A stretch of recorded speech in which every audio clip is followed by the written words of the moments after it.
Hello दोस्तों, कैसे हैं आप सभी। आई होप आप सभी अच्छे से होंगे और आप अपनी स्टडी भी अच्छे से कर रहे होंगे। स्टूडेंट, आज के इस वीडियो में अपन क्लास 10th का सामाजिक का प्रश्न पत्र देखने वाले हैं, जो बोर्ड की तरफ से ऑफिशियली जारी कर दिया गया है। स्टूडेंट, मोस्टली क्वेश्चंस इसी प्रश्न पत्र से आने वाले हैं, तो आप वीडियो के लास्ट तक बने रहिएगा। स्टूडेंट, चलिए प्रश्न शुरू करते हैं। देखिए, सबसे पहले आपको 3 घंटे 15 मिनट का टाइम दिया जाएगा बोर्ड एग्जाम में। ठीक है, जब आपका क्लास 10th का एग्जाम होगा तो बिल्कुल पेपर इसी पैटर्न पर आएगा, आई गारंटी। ठीक है, तो 3 घंटे 15 मिनट का आपको टाइम दिया जाएगा और पूर्णांक कितना होगा, 70 नंबर का आपका पेपर होने वाले हैं क्लास 10th के। ठीक है स्टूडेंट्स, तो चलिए यहाँ पर थोड़े से क्या है सामान्य निर्देश हैं, जनरल निर्देश यहाँ पर दिए गए हैं, इन्हें देख लेते हैं। तो इसमें क्या है, सभी प्रश्न अनिवार्य हैं और 15 मिनट जो मिलेंगे, ये वाली 15 मिनट आपको प्रश्न पत्र पढ़ने के लिए हैं। और यह जो प्रश्न पत्र है आपका 2 खंडों में विभाजित है, खंड ए और खंड ब। ठीक है, खंड ए और खंड ब। खंड ए जो होगा वो 20 नंबर का होगा और उसके 20 क्वेश्चन यानी 20 नंबर का होगा और 20 ही क्वेश्चन होंगे, और वो भी सारे किस पर करने होंगे आपको, वो एमआर शीट दी जाएगी, उस पर फिल करने होंगे। ठीक है, ऑब्जेक्टिव पार्ट होगा आपका खंड ए, ऑब्जेक्टिव क्वेश्चन होंगे सारे।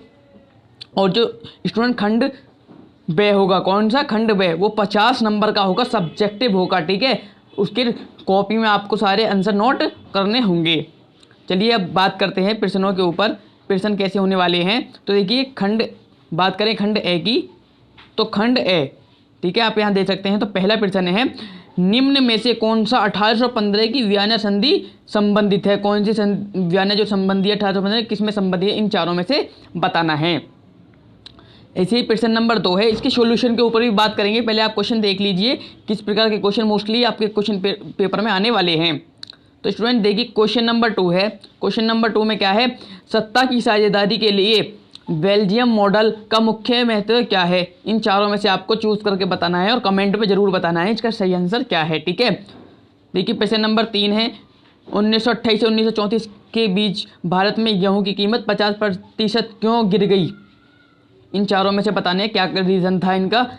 और प्रश्न नंबर 4 है, ब्रिटेन वुड्स नामक संस्थान निम्नलिखित में से कहाँ स्थित है। प्रश्न नंबर 5 है, निम्नलिखित में कौन सा लक्षण संघीय सरकार में संबंधित नहीं है।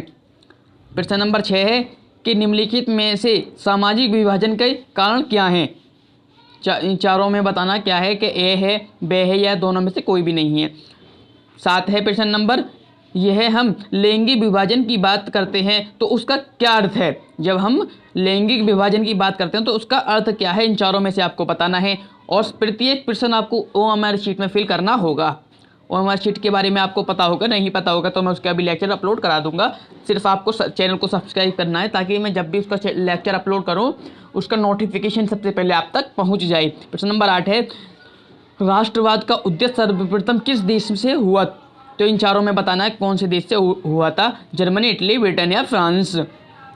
प्रश्न नंबर 9 है, ड्यूक मेटरनिक ने हमारी सामाजिक व्यवस्था का सबसे खतरनाक दुश्मन किसको माना है। चारों में से बताना है।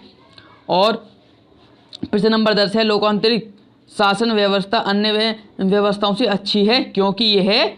इन चारों में से बताया क्या रीजन है। प्रश्न नंबर 11 है, मृदा किस प्रकार का प्राकृतिक संसाधन है। प्रश्न नंबर 12 है, निम्नलिखित में से पंजाब में भूमि संकुचन के मुख्य कारण क्या हैं। और एक चीज़ ध्यान दीजिए, प्रत्येक प्रश्न होगा जितने भी नंबर का होगा उसके सामने उसके नंबर अंकित होंगे, है ना, मार्क्स अंकित होंगे उनका। तो देखिए, सारे प्रश्न 1-1 नंबर के हैं तो सभी के मार्क्स उनके सामने अंकित मिलेंगे। ठीक है, लिखे हुए मिलेंगे। प्रश्न नंबर 13 है, भारत के किस राज्य की शिशु मृत्यु दर निम्नतम है। और 14 है, सार्वजनिक एवं निजी क्षेत्र को किस आधार पर वर्गीकृत किया जाता है। इन चारों में से आपको बताना है। प्रश्न नंबर 15 है, भूरक्षण से क्या तात्पर्य है। प्रश्न नंबर 16 है, प्रश्न नंबर 16 में गोंडवाना कोयला का जमाव किस क्षेत्र में नहीं पाया जाता। इन चारों में से बताना है आपको। प्रश्न नंबर 17 है, भूमिहीन ग्रामीण मजदूर के लिए सबसे अधिक उपयुक्त विकास का लक्ष्य कौन सा है। ठीक है, चारों ऑप्शन में से चूज करना है कौन सा करेक्ट विकल्प है। प्रश्न नंबर 18, निम्नलिखित में कौन सा व्यापार अवरोधकों का लक्षण नहीं है। ठीक है, चारों में से रीजन देना कौन सा है और कमेंट में ये बताना है। निम्नलिखित में से कौन सा परंपरागत ऊर्जा का स्रोत नहीं है। चारों में से बताना है।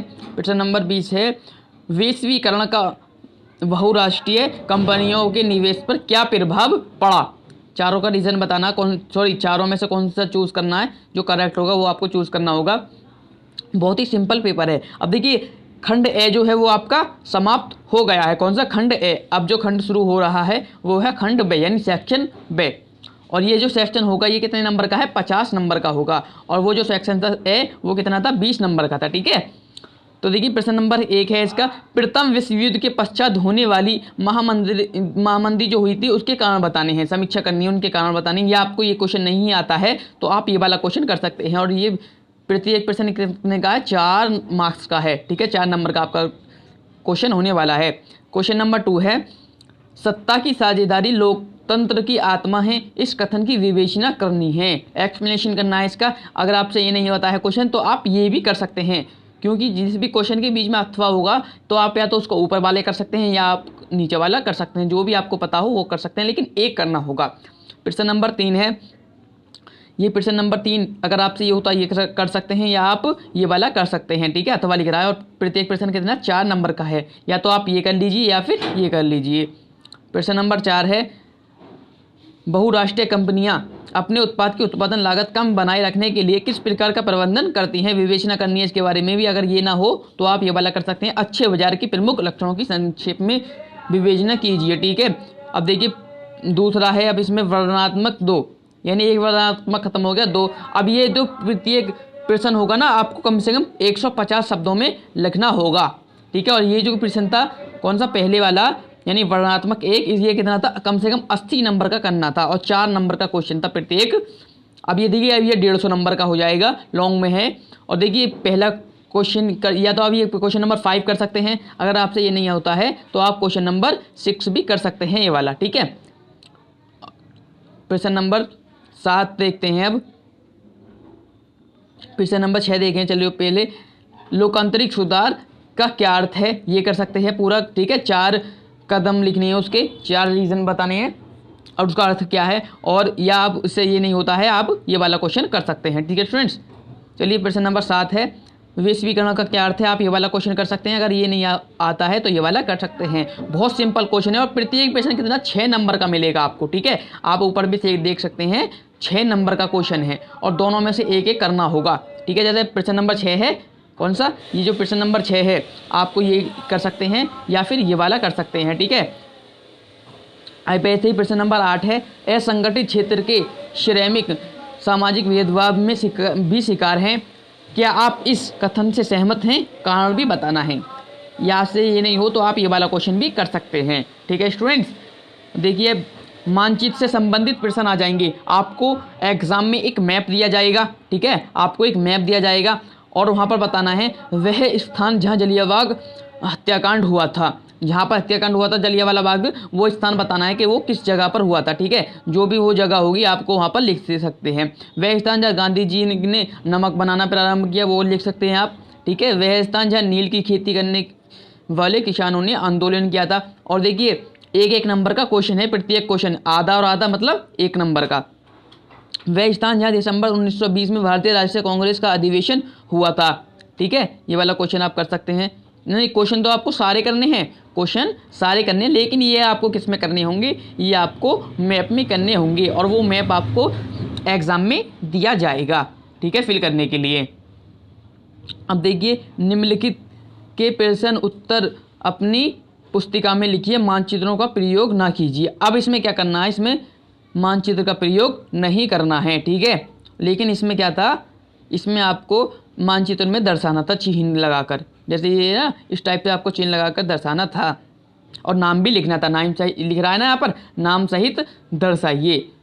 सही नाम व सही अंकन हेतु आधा आधा नंबर अंक निर्धारित हैं। अब यहाँ करना है, यहाँ पर आपको नाम लिखना है, लेकिन यहाँ पर अपनी उत्तर पुस्तिका का मतलब अपनी नोटबुक में। ठीक है, जो आपको नोटबुक दी जाएगी, कॉपी दी जाएगी, उसमें करना है। जलियांवाला बाग कहाँ स्थित है, ये सारी चीज़ें आपको सबके नंबर लिखनी है और 1-1 नंबर का क्वेश्चन है। ठीक है, 1-1 नंबर का आपको क्वेश्चन दिया गया है। तो केवल दृष्टिबाधित परीक्षार्थियों के लिए मानचित्र कार्य के विकल्प के रूप में, ये किसके लिए है, जो दृष्टिबाधित हैं, जिन्हें दिखाई नहीं देता, ये सिर्फ उनके लिए है। ठीक है, वो ये कर सकते हैं, ये वाला पार्ट। कौन सा, ये वाला पार्ट। आपको कौन सा करना होगा, आपको ये वाला करना होगा। ठीक है स्टूडेंट्स, तो चलिए आपका ये पूरा पेपर यहाँ पर समाप्त हो जाता है, जो मैंने आपको कम्प्लीटली एक्सप्लेनेशन कर दिया है। यदि स्टूडेंट्स आपको इसका सॉल्यूशन चाहिए तो नीचे कमेंट जरूर कीजिएगा, नेक्स्ट लेक्चर में मैं आपको इसका सॉल्यूशन प्रोवाइड करा दूंगा। ठीक है, और स्टूडेंट यदि मैंने हिंदी, इंग्लिश, मैथ, साइंस चारों की लेक्चर अपलोड कर दिए हैं, जो बोर्ड की तरफ से सारे प्रश्न पत्र जारी कर दिए गए थे ऑफिशियली। ठीक है, उसकी ऑफिशियली वेबसाइट पर जारी कर दिए थे, जो मैंने कंप्लीट एक्सप्लेनेशन कर दिए हैं। तो आप इन्हें तो कम से कम अच्छी तरह से प्रिपेयर जरूर करके जाना है। ठीक है, और इनका सॉल्यूशन मैं आपको प्रोवाइड करा दूंगा। इसके लिए आपको सिर्फ चैनल को सब्सक्राइब करना होगा, जिससे जब भी इनके लेक्चर अपलोड करूँ उसका नोटिफिकेशन आप तक पहुँच सके। इसमें यदि आपको ये लेक्चर पसंद आए तो लेक्चर को लाइक कीजिए, शेयर कीजिए। यदि आप चैनल पर नहीं है तो सब्सक्राइब करके घंटी बजाना बिल्कुल भी ना भूलिए। मिलेंगे नेक्स्ट लेक्चर में, तब तक के लिए गुड बाय।